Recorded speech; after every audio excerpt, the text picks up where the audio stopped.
18절입니다. 출애굽기 24장 12절부터 18절 말씀입니다. 말씀 교독을 읽도록 하겠습니다. 여호와께서 모세에게 이르시되 너는 산에 올라 내게로 와서 거기 있으라.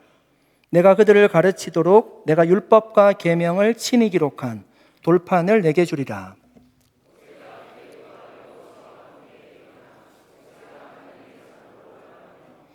장로들에게 이르되 너희는 여기서 우리가 너희에게로 돌아오기까지 기다리라. 아론과 훌이 너희와 함께 하리니 무릇 일이 있는 자는 그들에게로 나아갈지니라 하고, 여호와의 영광이 시내산 위에 머무르고 구름이 엿새 동안 산을 가리더니 일곱째 날에 여호와께서 구름 가운데서 모세를 부르시니라.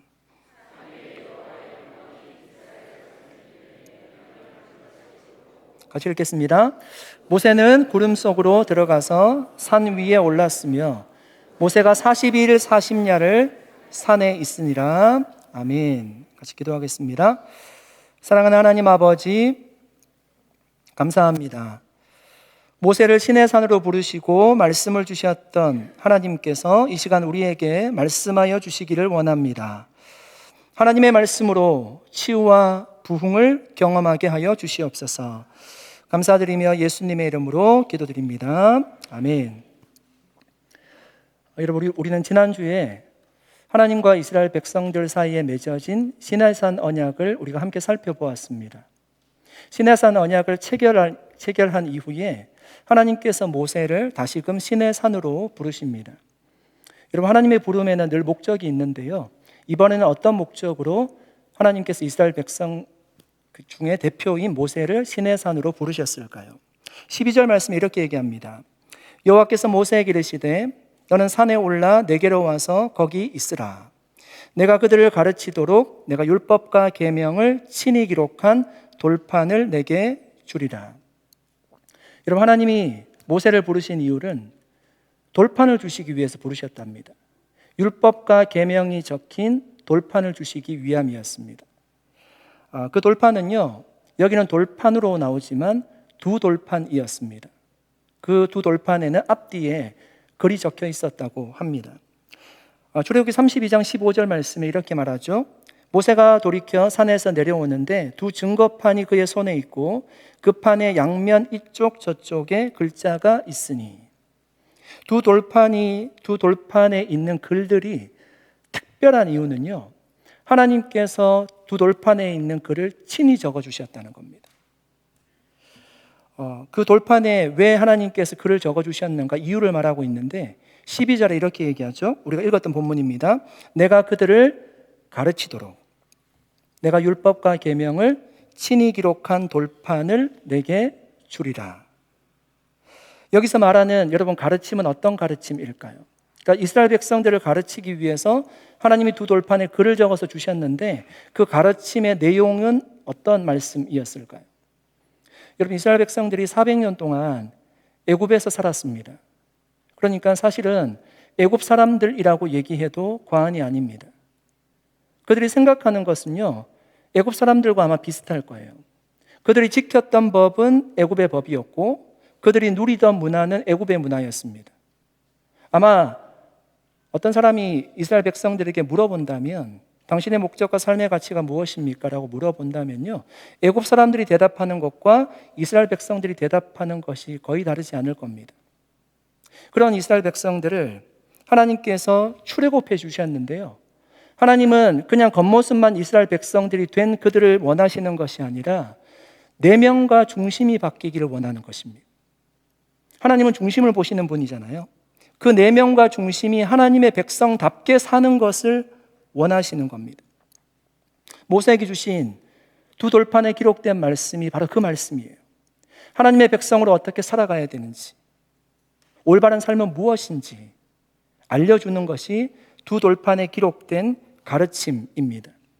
여러분, 하나님이 이것이 얼마나 중요하면요, 다른 구약의 모든 말씀들은 모세와 선지자를 통해서 하나님 이스라엘 백성들에게 주셨습니다. 그런데 이 말씀은요, 하나님이 친히 두 돌판에 기록해 주셨대요.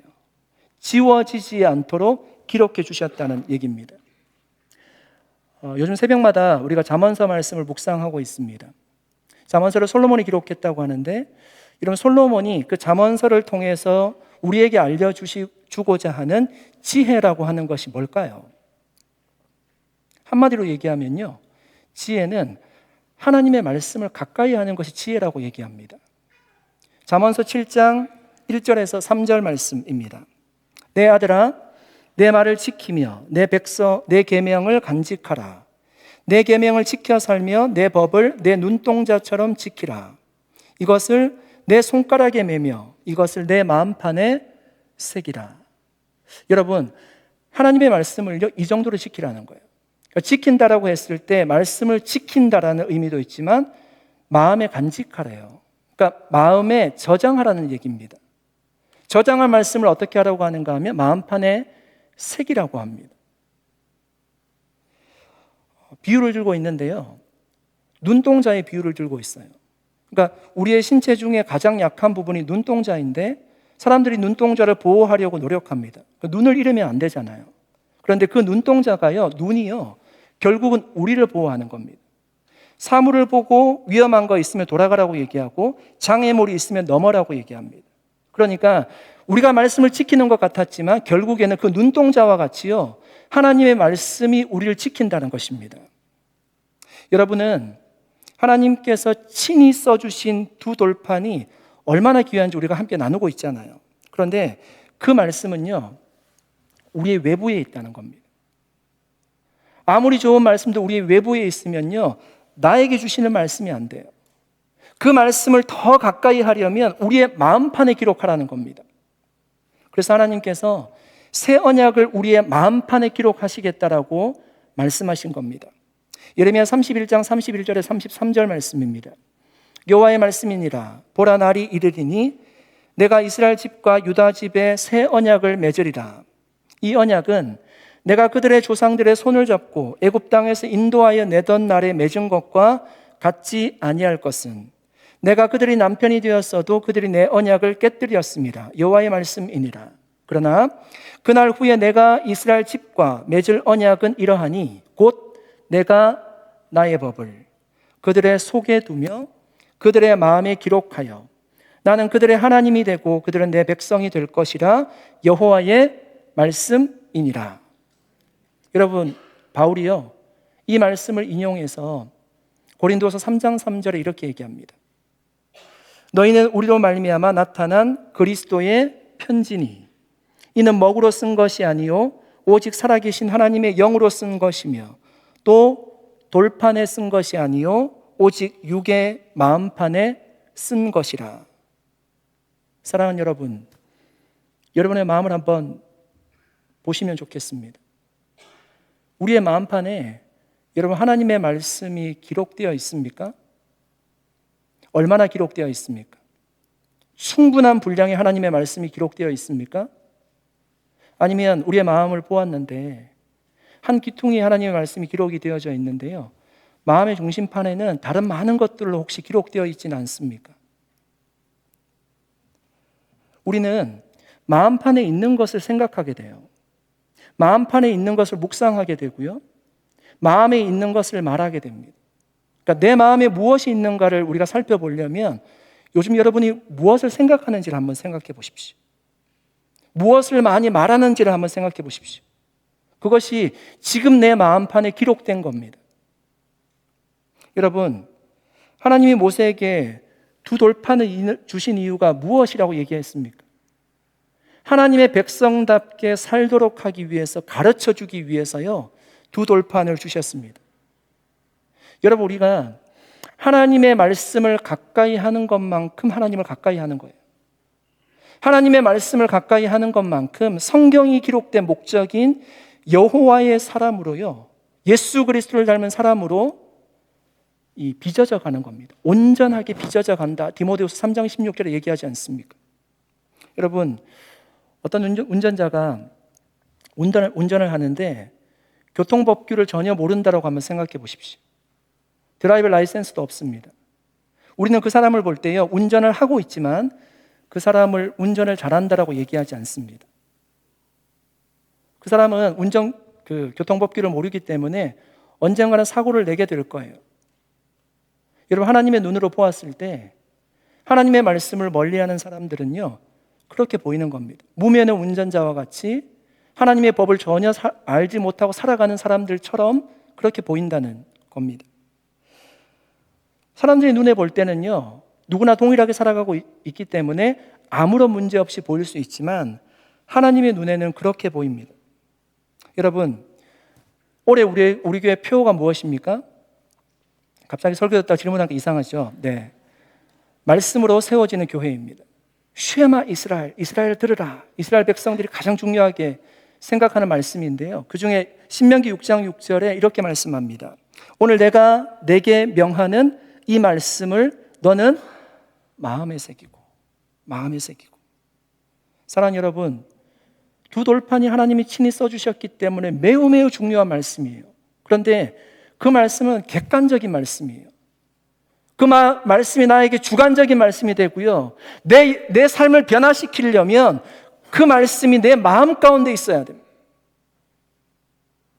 우리의 손에 여러분 성경을 가지고 있다고 해서요, 우리가 안심하면 안 됩니다. 성경은 완전한 하나님의 말씀이에요. 다 좋은 말씀이에요.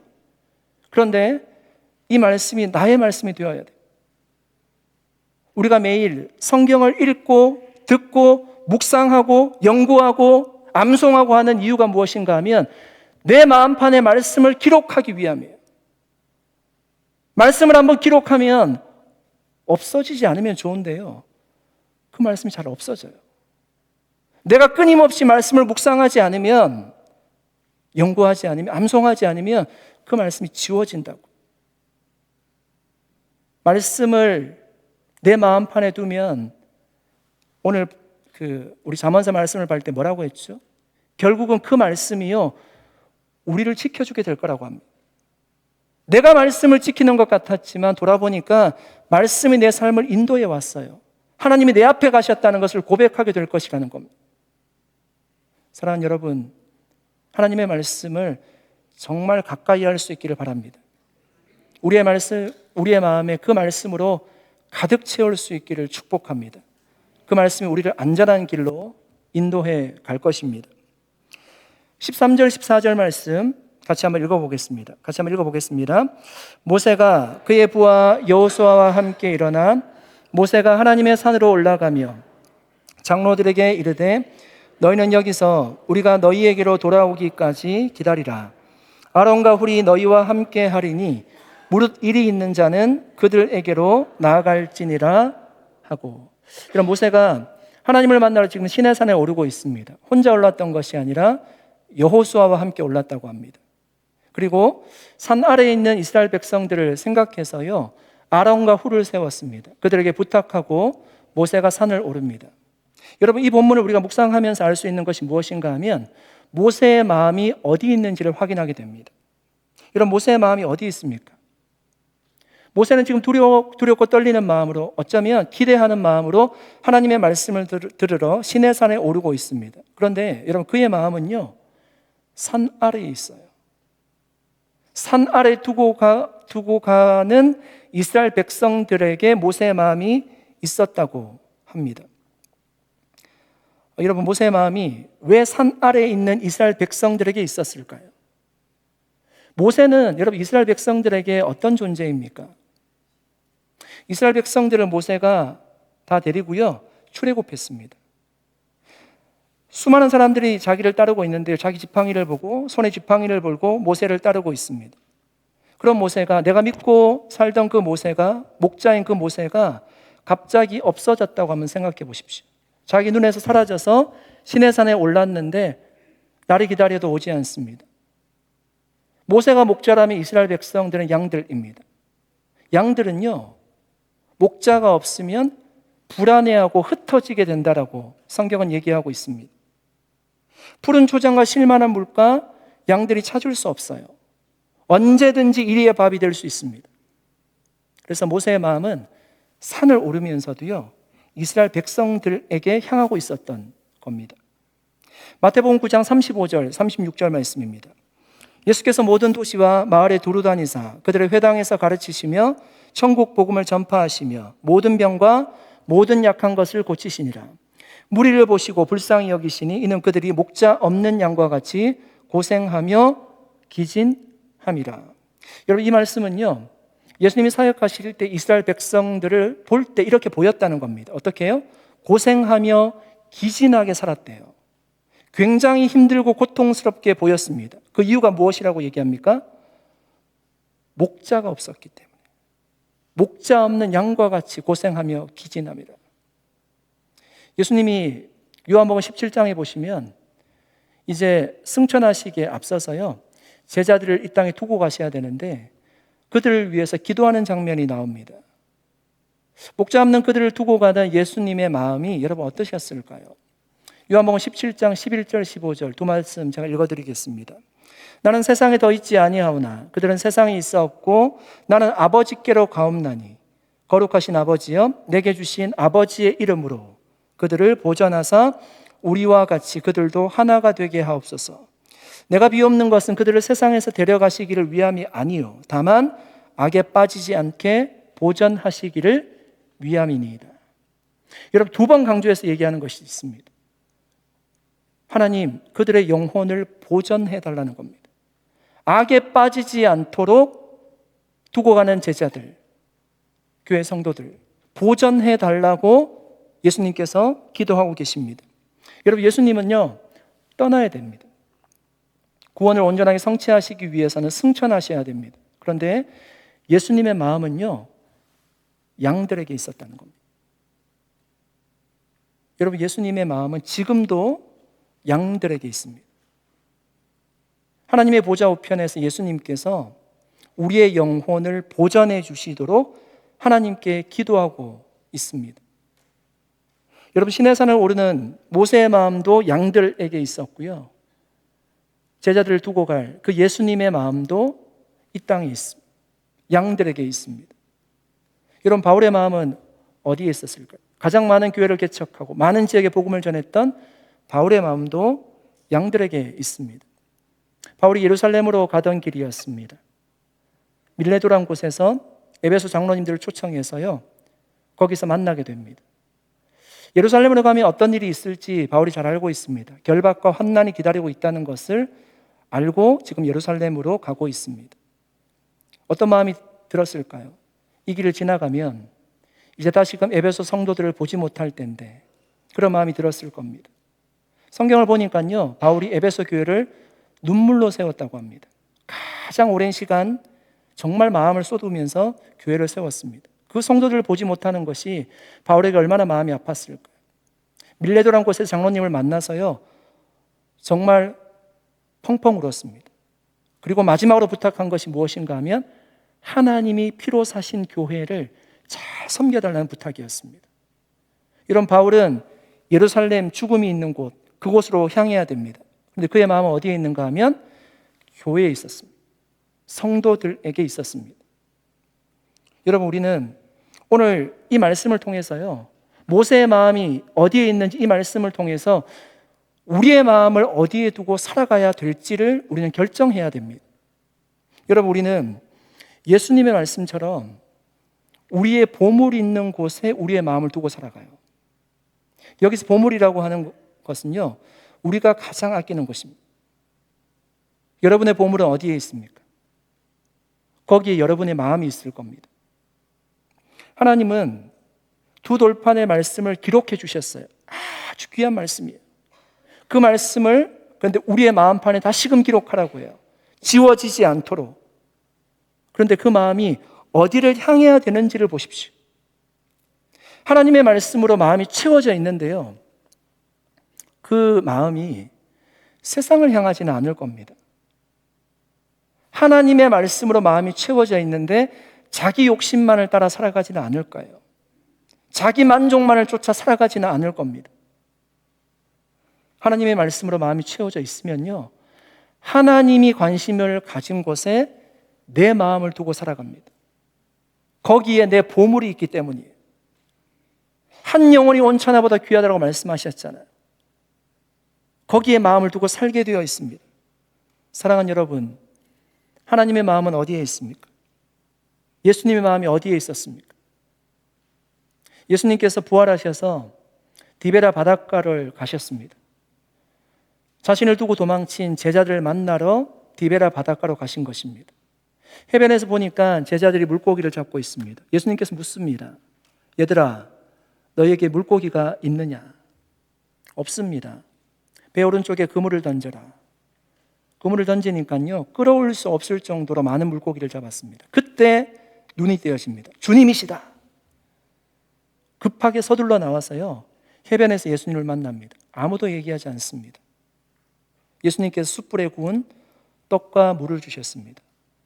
그 아침 조반을 먹고 난 이후에 예수님께서 물으십니다. 베드로에게 물으셨습니다. 요한의 아들 시몬아, 내가 나를 사랑하느냐? 3번 물으시고요, 베드로가 동일하게 3번 대답합니다. 주님, 그러합니다. 내가 주님을 사랑하는 줄 주님께서 아십니다. 예수님이 그 대답을 들으시고 그의 마음에 정말 하나님을 사랑하는 마음이 있다는 것을 확인하시고요, 우리가 놓치면 안 되는 것이 끝으로 하신 말씀이 중요합니다. 무슨 말씀을 하시죠? 내 어린 양을 먹이라. 내 양을 치라. 내 양을 먹이라. 여러분, 예수님의 마음은요, 항상 양들에게 있었습니다. 베드로에게 마지막으로 주님이 가르쳐 주고자 하는 교훈은 무엇인가 하면 양들에게 마음을 두라는 것입니다. 우리에게도 주님이 동일하게 말씀하시는 게 양들에게 마음을 두라는 것입니다. 여러분, 예수님의 마음도 양들에게 있었고 베드로의 마음도 양들에게 있었죠. 하나님의 말씀이 우리의 마음판에 새겨지고요, 채워지면 양들에게 관심을 두게 된다는 겁니다. 양들은 2종류의 양이 있습니다. 착한 양, 나쁜 양이 있는 게 아니라 우리 안에 든 양과 우리 안에 들지 않는 양이 있어요. 요한복음 10장 16절 말씀입니다. 또 이 우리에 들지 아니한 다른 양들이 내게 있어 내가 인도하여야 할 터이니 그들도 내 음성을 듣고 한 무리가 되어 한 목자에게 있으리라. 여러분, 예수님의 마음은요, 먼저는 우리 안에 든 양에게 있어요. 그래서 그 양들을 데리고 가서 푸른 초장에서 꼴을 먹이고요, 밤이 되면 데리고 들어왔습니다. 잘 자라기를 원하는 것입니다. 그런데 예수님의 마음이 거기에만 머물러 있지는 않았습니다. 우리 안에 들지 않은 양에게도 관심이 있었어요. 그 양들이 동일하게 목자를 알아보고요, 우리 안으로 들어오기를 원하는 것이 예수님의 마음이었습니다. 사랑하는 여러분, 저와 여러분의 마음도요, 먼저는 우리 안에 든 양들에게 관심을 둬야 됩니다. 이런 부모에게 자녀는 어떤 존재입니까? 자녀들이 양들이죠. 내가 양육해야 될 하나님께서 내게 맡겨주신 양들입니다. 부모의 마음이 그래서 양들에게 가 있잖아요. 자녀들에게 가 있잖아요. 주일학교 교사들에게 양들은 누굴까요? 자기가 가르치고 있는 학생들이에요. 거기에 마음을 두라는 것입니다. 홈성기는 목자분들에게 양들은 누굴까요? 목원들이에요. 그렇죠? 거기에 마음을 두라는 겁니다. 목사에게 양들은 교회 성도인데 제가 교회에 관심을 두지 않고요, 외부로만 제가 다닌다고 생각해 보십시오. 얼마나 교회가 불행한 것입니까? 진정한 하나님의 종이라고 할 수 없겠죠. 우리 안에 든 양들에게 관심을 가지래요. 그들이 푸른 꼴을 잘 먹일 수 있도록 관심을 두라고 얘기합니다. 그런데 거기에만 우리의 마음을 두어서는 안 돼요. 우리 안에 들지 않은 다른 양들이 있대요. 그 양들은 누굴까요? 아직까지 복음을 듣지 못한 사람들을 얘기하는 겁니다. 예수님을 알지 못하는 사람들을 얘기하는 거예요. 그들에게도 관심을 가지래요. 하나님의 눈으로 바라보면요, 그들은 인생의 무거운 짐을 스스로 안고 살아가는 사람들이에요. 영혼의 미소를 잃어버린 사람이고요, 예수님이 보았듯이 고생하며 기진하며 사는 삶을 살아가는 분들입니다. 그들에게 관심을 두래요. 그 관심은 무엇으로 표현되어야 되는가 하면 구체적으로 기도하라는 거예요. 그 영혼들도 주님 만날 수 있도록 기도하라는 겁니다. 기도하면요, 하나님 그분의 마음을 열어주실 겁니다. 그리고 우리가 어떻게 사랑해야 될지 작은 실천을 알려주실 거예요. 그 말씀에 순종해서 우리가 살아간다라면요, 하나님이 우리 안에 들지 않은 양들도 하나님 곁으로 인도해 주실 겁니다. 왜냐하면 하나님이 그것을 기뻐하시기 때문입니다. 사랑하는 여러분, 다시 한번 질문 드려보겠습니다. 우리의 마음은 어디에 있습니까? 어디로 향하고 있습니까? 우리 안에 든 양들과 우리의 마음이 우리 안에 들지 않는 양들에게 관심을 가질 수 있기를 간절히 축복합니다. 그것이 정말 주님이 우리에게 바라는 마음을 어디에 두고 살아가야 하는지의 삶의 방향인 줄로 믿습니다. 그렇게 살아갈 때 하나님이 우리에게 얼마나 기뻐하시고 우리의 삶을 얼마나 기뻐하시고 선한 길로 인도하실까요? 이 말씀 마음에 새기고 우리가 방향을 바로 결정하고요, 주님의 뜻 가운데 살아갈 수 있기를 예수님의 이름으로 간절히 축복합니다. 모세가 시내산에 오를 때요, 시내산을 구름이 가리었다고 합니다. 그러니까 구름이라고 하는 것은 하나님의 임재 증거였습니다. 그리고 하나 더 하나님의 임재를 보여주는 증거가 있는데 17절에 보니까 맹렬한 불이 나타났대요. 그것도 하나님이 그곳에 임재했다는 증거이죠. 그런데 사실 여러분, 이것은 이스라엘 백성들에게 특별한 것은 아니었습니다. 광야로 들어설 때부터 그들의 눈앞에는 낮에는 구름 기둥으로 밤에는 불 기둥으로 하나님께서 그들을 인도해 오셨습니다. 다만 더 많은 구름과 불이요, 모세가 산을 오를 때 가득했다는 의미입니다. 여러분, 사실 이 말씀을 통해서 우리가 깨달아야 되는 것은 무엇인가 하면, 우리가 매일 경험하는 것이 어쩌면 하나님의 임재를 상징하는 것들일 수 있는데 우리가 잊고 살 수 있습니다. 하나님이 함께 하신 증거일 수 있는데요, 우리가 그것을 크게 생각하지 않고 살 수 있습니다. 한 가지 예를 들어보면 기도가요, 하나님의 임재의 증거입니다. 여러분, 기도는 누구나 할 수 있습니다. 그런데 하나님 앞에 드려지는 기도는 하나님의 자녀만 할 수 있습니다. 예수 그리스도의 이름으로만 기도하라고 했기 때문에 하나님의 자녀만 할 수 있어요. 그러니까 우리가 기도할 수 있다는 것은 하나님이 이곳에 임재해 계신다는 것이고 하나님이 나와 함께 하신다는 증거입니다. 그런데 우리가 그것을 잊고 살 때가 얼마나 많이 있습니까? 여러분, 일상을 특별하게 볼 수 있는 눈이 있으면요, 우리는 하나님께 더욱 감사할 수 있을 겁니다. 이번 주간, 여러분, 한 주간 살아가시면서 내 삶의 영역 가운데 임재하시는 하나님을 여러분 좀 경험하셨으면 좋겠습니다. 조금 더 민감하게 어떤 사건을 만날 때, 아니면 내가 어디에 있을 때 이곳에도 하나님이 함께 하심을 기억하고요, 그 하나님을 그 삶의 현장 가운데 만날 수 있기를 예수님의 이름으로 간절히 축복합니다. 이스라엘 백성들에게 불기둥과 구름기둥이 은혜가 되지 않았듯이 매일 보았기 때문에 우리도 그렇게 살 수 있습니다. 좀 영적인 감각을 가지고요, 하나님 앞에 기도하시면서 내 삶 가운데 일어나는 놀라운 변화가 하나님의 임재의 증거라는 것을 확인할 수 있는 한 주간 되어줄 수 있기를 예수 그리스도 이름으로 간절히 축복합니다. 이제 말씀을 정리하겠습니다. 모세가 시내산에 올랐는데 6일째가 될 때까지 하나님께서 아무런 말씀도 하지 않았습니다. 7일째 하나님께서 부르시는데 6일 동안 여러분, 모세가 어떤 생각을 했을까요? 하나님이 부르셨으면 말씀을 하셔야 되는데 왜 말씀을 하지 않으셨을까 생각하지 않았을까요? 그 시간을 뭘로 채웠을까요? 기다림이 6일이 지나고 7일째가 되었을 때 하나님이 모세를 부르십니다. 그렇게 모세는 하나님의 부름을 받고요, 40일 40야를 산에 있었습니다. 직역을 하면 40일 낮, 40일 밤입니다. 그러니까 40일 동안 시내산에 있은 겁니다. 그때 모세는 아무것도 먹지 않고요, 하나님이 말씀하시는 것에 집중했다고 합니다. 신명기 9장 9절 말씀입니다. 그때에 내가 돌판들 곧 여호와께서 너희와 세우신 언약의 돌판들을 받으려고 산에 올라가서 40주 40야를 산에 머물며 떡도 먹지 아니하고 물도 마시지 아니하였더니. 이런 모세가 금식 기도를 했어요. 40일 동안. 그 시간이 모세에게는 하나님의 말씀을 듣는 인내의 시간이었습니다. 여러분, 성경에 40이라는 숫자가 자주 사용이 되는데 대부분은 인내의 시간으로 사용이 됩니다. 노아 때 하나님께서 이 땅을 심판하시는데요, 노아가 방주에 탔습니다. 비가 내린 기간이 40일이었습니다. 비가 뭐 억수같이 쏟아지니까요, 노아가 하나님 앞에 기도하지 않았을까? 하나님, 비 그만왔으면 좋겠습니다. 그런데 기다려야 되는 겁니다. 비가 그친 시간을 보니까 40일 걸렸대요.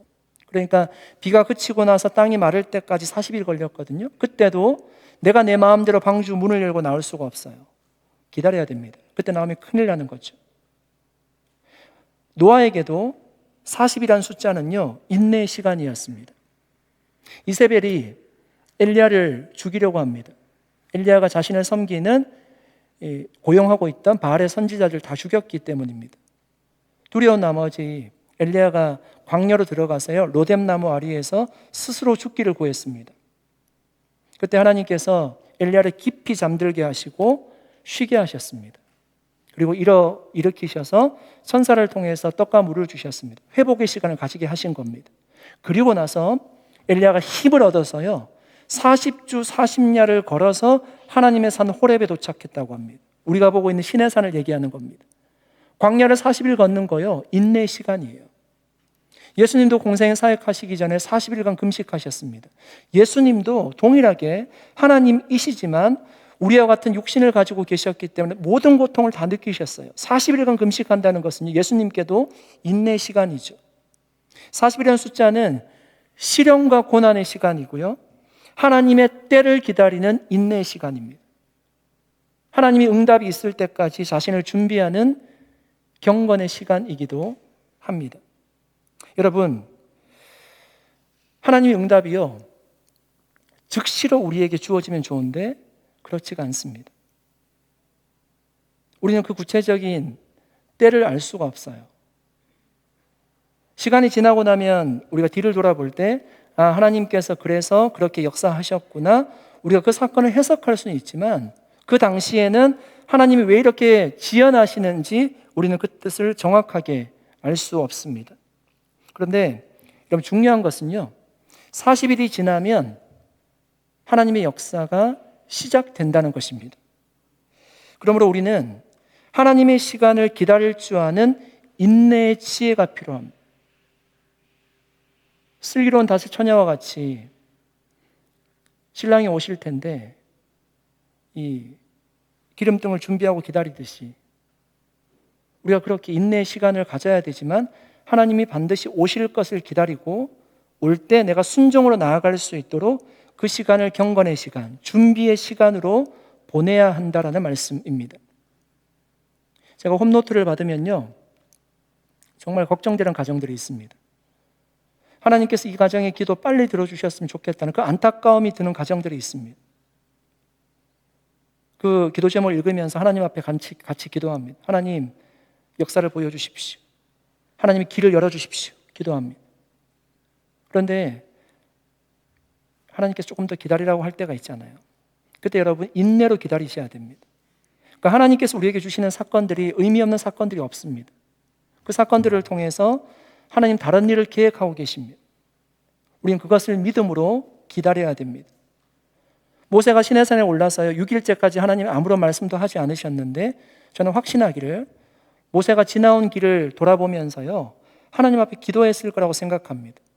그 많은 사람들을 데리고 나오면서 홍해바다를 가는 사건들, 불평하는 사람들을 어떻게 먹이셨는지 하나님의 역사를 아마 묵상했을 거라고 생각하고요, 기도하면서 하나님께서 앞으로 어떻게 역사하실 것을 기대하는 마음으로 기다렸을 것이라고 생각합니다. 여러분, 인내의 시간에 하나님께서 내 삶을 어떻게 인도하셨는지를 묵상하십시오. 그리고 반드시 그 인내의 시간이 끝나면 40일이 지나면 하나님의 역사가 내 삶에도 반드시 일어날 것을 기억하시고 기도할 수 있기를 바랍니다. 여러분, 경건의 시간은요, 기도의 시간이에요. 그러니까 그 시간에 하나님께서 우리에게 우리를 다듬도록 기도하라고 말씀하시는 겁니다. 하나님의 역사가 때가 참에 우리 가운데 응답의 역사로 주어질 줄로 믿습니다. 그 시간 정말 우리에게 힘든 시간이지만 소망 가운데 이겨낼 수 있기를 예수 그리스도의 이름으로 간절히 축복합니다. 함께 기도하겠습니다. 하나님 아버지, 감사드립니다. 오늘도 하나님의 말씀을 함께 나누었습니다. 하나님 모세를 부르시고 모세에게 하나님의 말씀을 허락해 주시고 그 말씀이 어떻게 적용되는지 우리에게 말씀으로 알려주셨습니다. 하나님 이 말씀이 우리에게 비전과 힘이 되는 치료의 말씀이 되게 하여 주시고 때로는 우리가 하나님의 응답을 기다려야 할 때 낙심하지 않게 하시고 소망 가운데 주님이 주신 미래를 바라볼 수 있는 영적인 눈을 허락하여 주시옵소서. 오늘 은혜 주실 하나님께 감사드리옵고 예수님의 이름으로 기도드리옵나이다. 아멘.